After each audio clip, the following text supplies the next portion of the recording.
আমি চন্দন। আজকে রাতের গল্পটি আমার জীবনের সবচেয়ে স্মরণীয় এবং মর্মান্তিক একটি ঘটনা নিয়ে, যা আজও মনে পড়লে আমার রাতের ঘুম আরাম হয়ে যায়।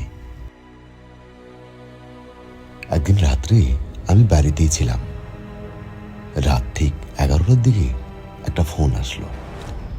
ফোনটা রিসিভ করতেই শুনতে পেলাম আমার মাসি হঠাৎ হার্ট অ্যাটাক করেছে। আমি তাড়াহুড়ো করে আমার মাকে বললাম, মা, মাসি হঠাৎ হার্ট অ্যাটাক করেছে। এই কথাটি শুনে মা অস্থির হয়ে পড়ল। আমি বললাম, মা, অস্থির হয়েও না, তোমার শরীরটাও বিশেষ ভালো না, আমি যাব মাসিকে দেখতে। মা বলল, ঠিক আছে বাবা, তাহলে তুই যা, গিয়ে খবর জানাস। আমি তৎক্ষণাৎ বাড়ি থেকে বের হলাম। রাস্তায় আসলাম, এসে দেখলাম সেই সময় রাস্তায় কোনো গাড়ি ঘোড়া বা কোনো মানুষজন কোনো কিছুই ছিল না।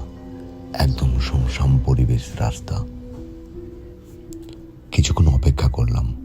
তারপর হঠাৎ একটি ইজি বাইক আসলো। আমি ইজি বাইককে থামিয়ে দিলাম, বললাম, ভাই, আমাকে একটু নিয়ে যাবেন? আমার খুব বিপদ, আমার মাসি খুব অসুস্থ। সে এত রাত্রে কিছুতেই যেতে চাইল না। আমি ভাড়া বাড়িয়ে দেওয়ার কথা বলতেই সে বলল, ঠিক আছে, এগিয়ে দিয়ে আসবো।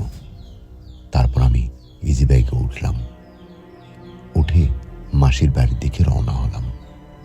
সেই সময় হালকা শীত শীত ভাব, চারিদিকে অন্ধকার আর কুয়াশা।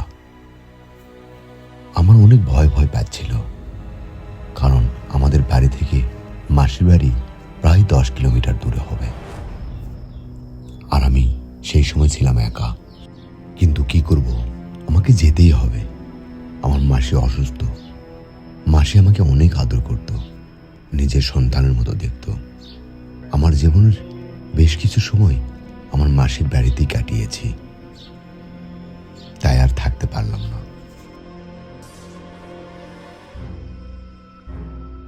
তারপর আমি ইজি বাইকওয়ালা ভাইকে বলছি, ভাই, একটু জলদি করেন, আমার মাসি অনেক অসুস্থ। কিন্তু কুয়াশা আর ঘুটঘুটে অন্ধকার থাকায় ইজি বাইক তেমন জোরে চালাইতে পারছে না। কিছু দূর আসার পর পেলাম একটা বড় ব্রিজ। ব্রিজটি পার হলাম।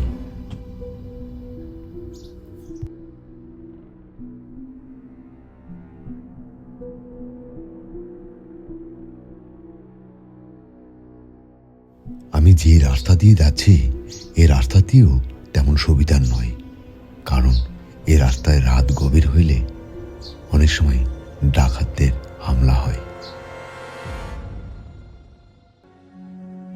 কিন্তু বিপদের পথ কিছুতেই যেন ফুরাচ্ছে না। সেই যাচ্ছে তো যাচ্ছেই।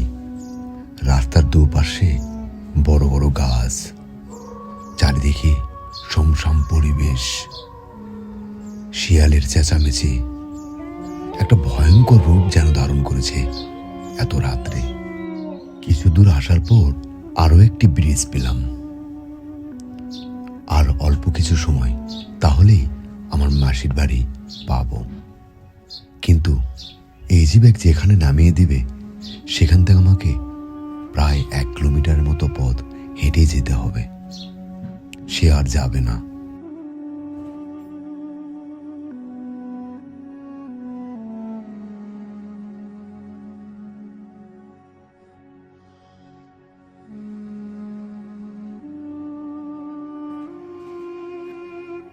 এক সময় সেই জায়গা মতো পৌঁছালাম, আর ইজি বাইকটি থেমে গেল। ড্রাইভার বলছে, ভাই, আমি আর যাব না। আমি তাকে ভাড়া দিয়ে বললাম, ভাই, পারলে একটু এগিয়ে দিয়ে আসেন। সে বলল, না ভাই, আমি আর যেতে পারবো না। ওই রাস্তাটা অনেক ভয়ঙ্কর, রাত অনেক গভীর, আমি যাব না। কিন্তু আমাকে যেতেই হবে, আমার মাসি খুব অসুস্থ। আমি ইজি বাইক থেকে নেমে ভয়ে ভয়ে একাই পথ চলতে শুরু করলাম। আর ভাবলাম, না জানি সামনে আমার সঙ্গে কি বিপদ ঘটে যায়, কিন্তু আমাকে যে যেতেই হবে। মনে সাহস নিয়ে এগোতে থাকলাম। কিন্তু চারিদিকে কেমন যেন মনে হচ্ছে, ঘটঘটে অন্ধকার, শিয়ালের চেঁচামেচি।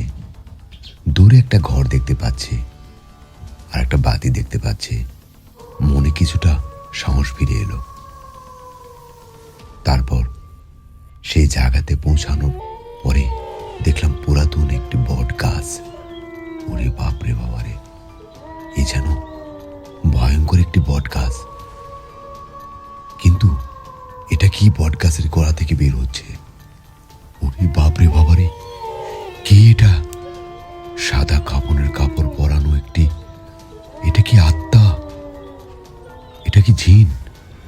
ওরে বাপরে বাবারে, কি দেখলাম এটা? হায় হায়, কি দেখলাম এটা? ভয়ঙ্কর একটি রূপ, গভীর রাত, সাদা কাপড়ের কাপড় জড়ানো। ওরে বাপরে বাবারে, আমার প্রাণটা যেন বের হয়ে যায়। আমি দৌড়াইতে শুরু করলাম, কিন্তু আমি কিছু দূর দৌড়ে গিয়ে থামিয়ে দেখলাম না, সে আমার পিছু নিয়েছে। কি আসছে আমার পিছনে এটা? ওরে বাপরে বাবারে, যেন ভয়ঙ্কর একটি রূপ, সাদা কাপড়ের পরা। বন্ধুরা, এই ছিল আজকের গল্প।